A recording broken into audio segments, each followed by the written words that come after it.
Hey guys, what's up everyone? Welcome to Young Titan World. I hope you guys are having a fantastic day. Today we're going to be talking about one particular TV show that I'm sure you guys have heard of, and if not, have watched it and are already on the sequel. The show is The Originals. Now, one of the very first, or I'm assuming one of the very first TV shows that talked about vampires and werewolves and their existence throughout history.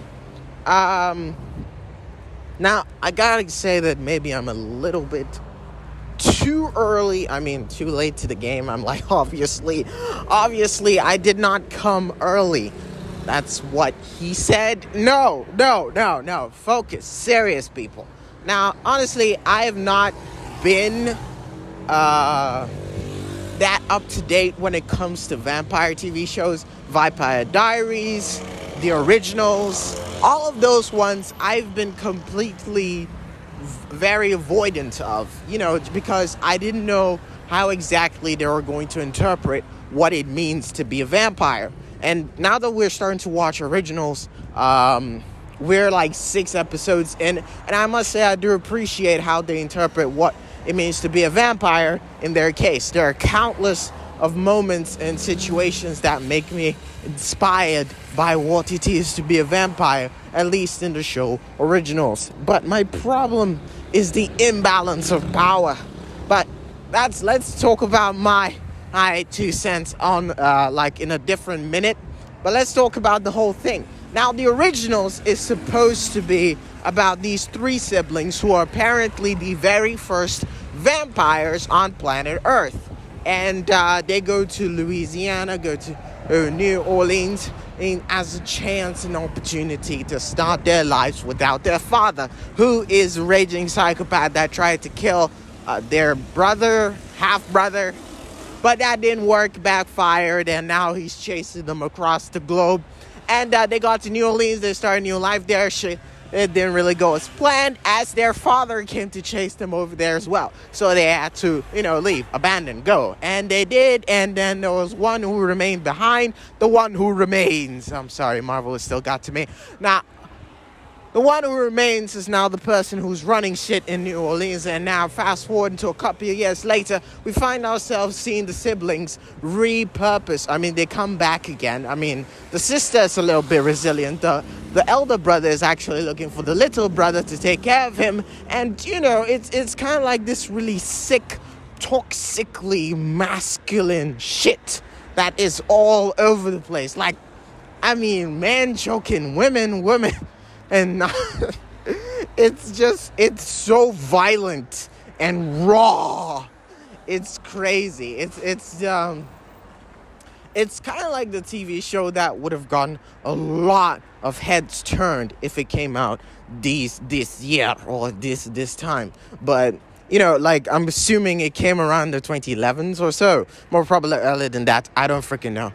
All I know is that The Originals has this really firm, raw grip on how vampires acted. And I have to say this because we can't continue without me spotting out. I love vampires.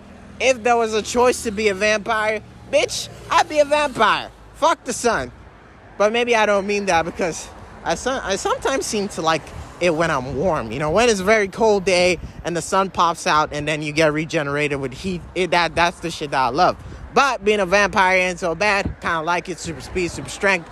Give me all that shit. Now, point I'm trying to make is that in this, the werewolves are not stronger than the vampires, which I still don't understand why, because vampires can only operate during the evening. At least, these ones actually have rings. Freaking rings that help them to stay in the sun. I don't understand the physics nor the science behind it, but whatever, man.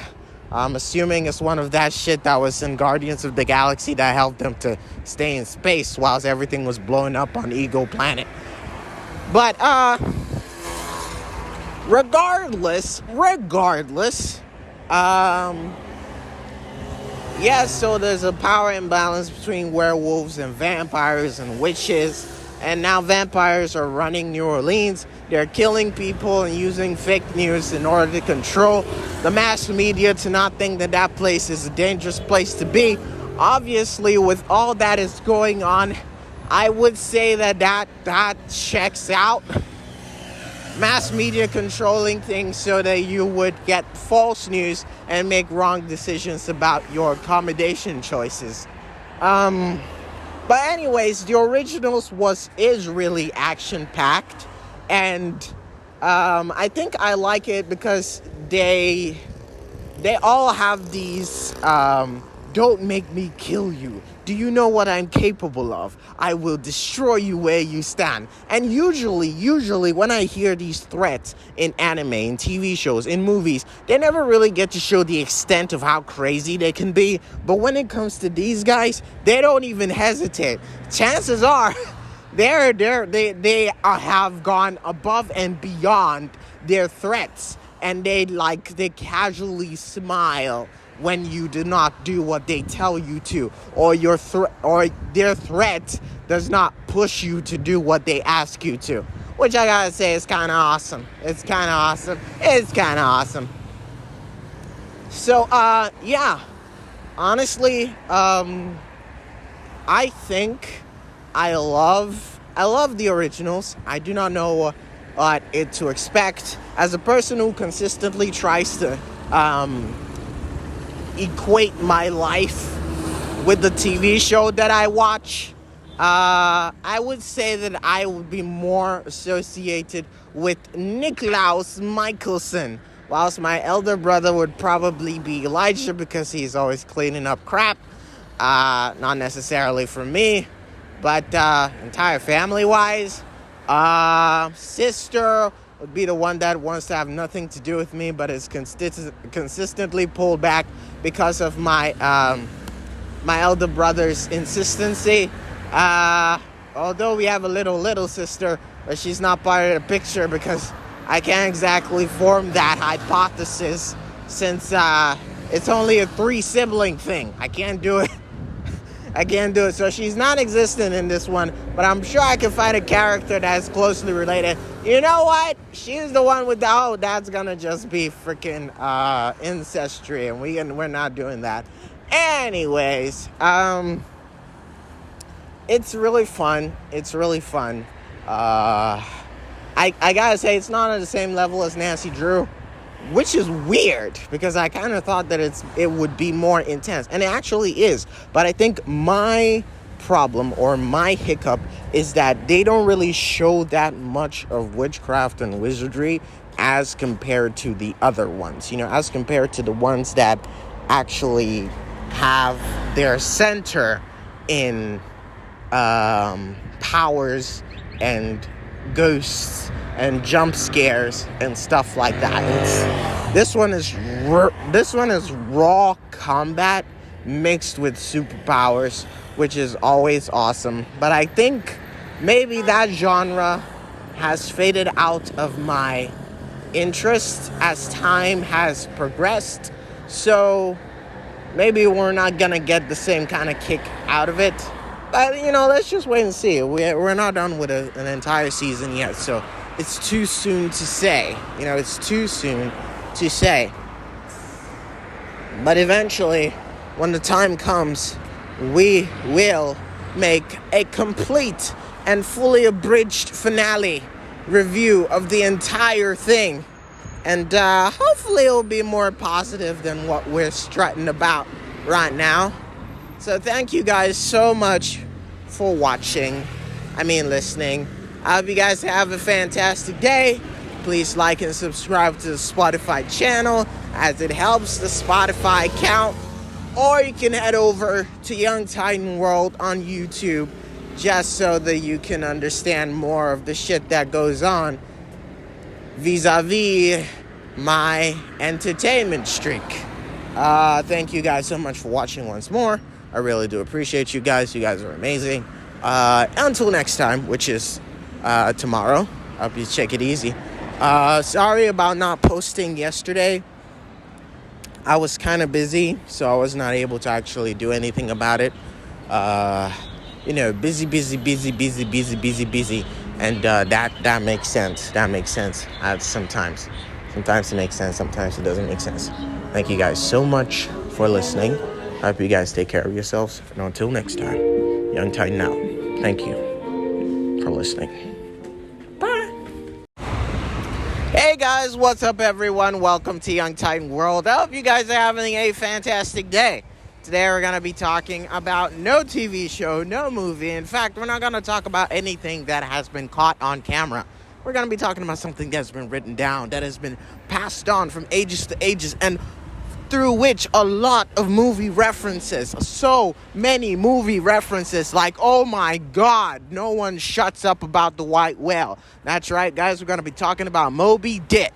Now, as you may have picked off from my initiation or from my introduction of the subject matter, I have not read Moby Dick, okay? I've heard so many movies talk about it. My white whale this, my white whale that. So many fucking references, and I have no clue as to why. And, it was just from the line... It's just from a line that I watched in Fresh Off the Boat when the Mr. Wong says it seems like it's one of those books that everyone makes references about, but they have not actually read it. Yeah, I have not read it, and I don't even get what the reference is about. Well, at least I know that is Moby Dick the character? Is Moby Dick the whale? Is Moby Dick a person who captured a whale? And if he captured a whale, was the whale white? Or was just like a term of expression? Was the whale shy when he met Moby Dick that he turned white? What is happening? I don't know. Somebody please tell me. Okay? I've been driving myself mad because of Moby Dick. And what is with the name Moby Dick? I mean, as authors of today, I'm sure Charles Dickinson obviously would have fresh knowledge as to what is and what is not usable in a story.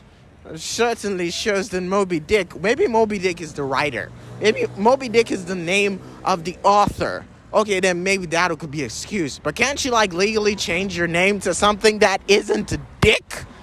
Or maybe when you have Dick in your name, you make good stories. Maybe that's it. All I know is that I've been trying to brainstorm what exactly happened in Moby Dick without necessarily reading the book Moby Dick. And as I'm saying it right now, it sounds very stupid and very out of pocket. But it is still within my prerogative to be sure of that. It just feels like Moby Dick was just one of the things that people constantly use to reference stuff when they don't really know. Maybe even I'm not the only person in this state. Maybe you've used it before. Maybe you've said Moby Dick 1,000 times and you've got the references wrong. So maybe I'm not the only person in this dark, decrepit hole of, not knowing, which is great. And I'm like, as all the references go, maybe that's the one that I have, a little bit of concern for, because it's actually out of a book. I mean, when people say the cat's out of the bag, I'm not exactly thinking of a storybook. I don't even know where that came from. Was it in a royal palace that a cat was put in a bag and it came out? Or it was like something in reference to Fee Fi Fo Fum? I don't know, man. Seems like my references are a little bit discordant. And it's kind of crazy, because I don't want to have to deal with that shit too. Anyways, yeah, that's basically what I wanted to do. I guess I should also inform you guys that the frequency of these episodes, whilst they are an objective purpose to always be posted daily, timing is going to be there. We're working on some different projects, which is causing us to lose a considerable amount of time, and it's making me incapable of making these episodes every day. And for that, I apologize in advance. I should have given you guys a heads up. But it's just a crinkle in the timeline, and everything will straighten out smoothly. I can assure you, these episodes are a daily matter. All right, every single day I'm supposed to be on here giving you the good details of what episode shows or wherever it is my crazy mind decides to take us, because it is, as always, a thrilling ride. And I still don't know why they have a cactus that looks like a dick and two other cactuses that look like balls on every side of their car. Outshow, or I don't know, like, it's really weird. Like, they decided to purposefully put a cactus that looks like a schlong and two balls close to it. I would take a picture of these one day and post it on my YouTube channel. Because it is hilarious. Anyways, once again, I'd like to say thank you to everyone. Thank you, God. You guys have been so amazing. I cannot underrate the amount of support and love you guys have shown me. It is really amazing and almost scary, because most of the time I always think of myself as myself. Not exactly someone that anyone would care for. I kind of think that my family is only tolerating me because they gave birth to me, and they have a responsibility to take care of me, and it's not like they love to do that, but they have to. And so when I see you guys show your love, it's kind of like I'm scared, because I don't think I deserve it, and you guys deserve so much more. And I love you guys so much. Now I'm being cheesy as fuck. And yeah, definitely no tears allowed on these walls. No way. But thank you so much. Thank you so much. We've come a long way. And from my irritating voice to my crazy demeanor to my overcomplicated diagnosis of pretty much anything that comes my way, I just want to say thank you guys. You don't know how much your support means to me. It means the world to me. Every single moment I will tell you this till there is no air in my lungs, because you always deserve to hear that you guys are amazing. You are amazing. And I wish the world for you. Anyways, thank you guys so much for listening. I really do appreciate you guys. You guys are so good. Love you all so much. And I'll talk to you guys tomorrow. You know, where that's going to be, where the next episode's going to be. So, you know, take care of yourselves, all the love, all the care, and give yourselves, you know, really nice hugs and stuff like that. And I'll talk to you guys in the next one, right? You take care of yourselves now. Young Titan out. Thank you for listening. And soon, it'll probably only be watching. Bye.